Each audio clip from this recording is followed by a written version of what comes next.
Toll वाले बाहर के गुंडे भी रखते हैं और ये जबरदस्ती है और ये गुंडा टैक्स है। यहाँ तक कि जो देश की शान है फौजी, उनके साथ भी टोलों पर बदतमीजी की जाती है। इसी सिलसिले में बातचीत करने के लिए किसान नेता रवि आजाद हमसे जुड़ चुके हैं। उनसे बातचीत कर समझने की कोशिश करेंगे कि जो लगातार इस तरीके की वीडियोस सामने आती हैं, टोल प्लाजा कर्मचारियों ने बार बार इस तरीके की वीडियोस जो सामने आ रही हैं, उससे क्या टोल कर्मचारियों का एक व्यवहार निश्चित कर दिया है कि अगर वो व्यवहार करेंगे आम आदमियों के साथ तो मारपीट ही करेंगे, लड़ाई झगड़ा ही करेंगे। सबसे पहले बहुत बहुत स्वागत है आपका। जी बहुत धन्यवाद। आपके सभी दर्शकों को हमारा नमस्कार। जी क्या लगता है जिस तरीके से किसान नेता संदीप के साथ इन्होंने व्यवहार किया, आम लोगों को तो ये कुछ समझते ही नहीं होंगे। क्या टोल कर्मचारी अपने आप को प्रधानमंत्री समझने लगे हैं?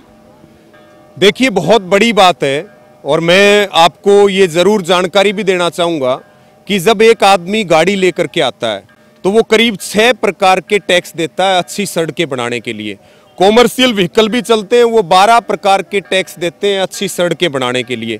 उसके बावजूद टोल प्लाजा लगा करके और टोल की वसूली की जाती है। ये किसी कानून में नहीं है, ना ये किसी विधान में है। इसको हम कह सकते हैं ये अवैध वसूली है। ये टोल टैक्स नहीं है, ये गुंडा टैक्स है। और ये जो टोल प्लाजा आप पीछे देख रहे हैं, ये लूट की रजिस्टर्ड दुकानें हैं।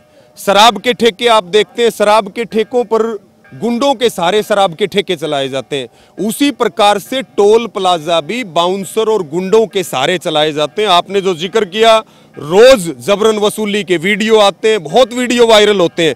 और यहाँ तक कि जो देश की शान है फौजी, उनके साथ भी टोलों पर बदतमीजी की जाती है। बहुत ऐसे मामले सामने आए और हम इसको लेकर के लगातार अभियान भी चलाते हैं। जैसे किसान टोल नहीं देता, भारतीय ये सवाल अभी पूछा जा रहा था कि आखिर किसान टोल क्यों नहीं देता है, क्योंकि जो नियम बनते हैं वो तो सबके लिए एक होने चाहिए। नियम नहीं है, ये जबरदस्ती है और ये गुंडा टैक्स है। जब हम आते हैं तो बोर्ड पे लिखा रहता है ना किसके किसके लिए छूट है, जैसे राष्ट्रपति के लिए छूट है, प्रधानमंत्री के लिए छूट है और भी तमाम ऐसे जिक्र किया गया है, लेकिन वहाँ पे किसानों का कहीं जिक्र नहीं है।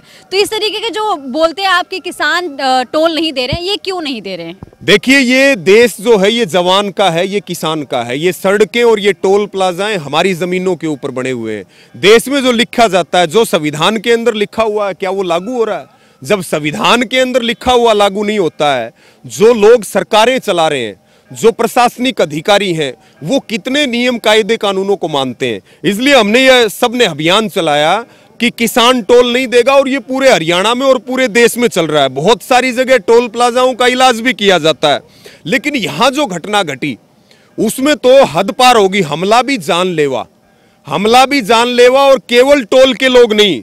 पहले तो खबरें सुनते थे कि टोल कर्मी गुंडागर्दी करते हैं, अब तो नई बात सामने आ गई कि टोल वाले बाहर के गुंडे भी रखते हैं और जरूरत पड़ने पर वो भी आकर के हमला करते हैं। यहाँ कुछ ऐसा हुआ, बाहर के भी कई सारे लोग इसमें मारपीट में संदीप के साथ शामिल हैं।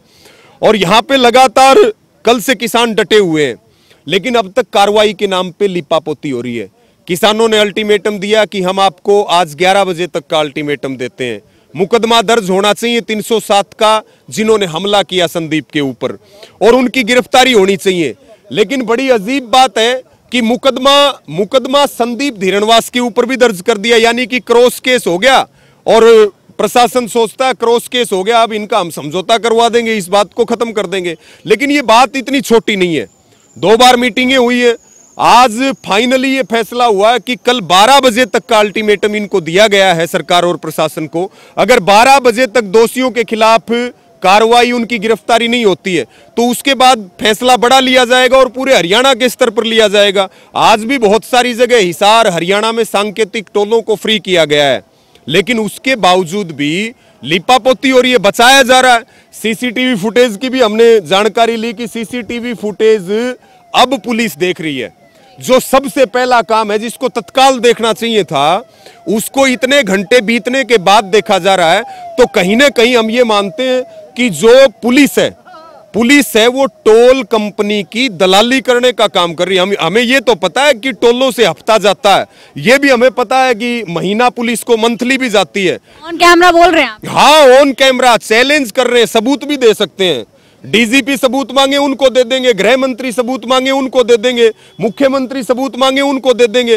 वो मंथली इसीलिए दी जाती है कि टोल पर कोई दिक्कत आए तो पुलिस फिर इनका संरक्षण करती है। लेकिन यहां जिस तरह से पुलिस काम कर रही है वो सरेआम जो है गुंडागर्दी है, और हम इस गुंडागर्दी के खिलाफ सारे लोग मिलकर के लड़ेंगे। यहाँ आप देखिए कितनी बड़ी संख्या में अब भी किसान डटे हुए। तो आपने 12 बजे तक का कल का समय दिया हुआ है, अगर कल 12 बजे तक एफआईआर दर्ज नहीं होती है तो क्या कुछ कार्यवाही करेंगे किसान?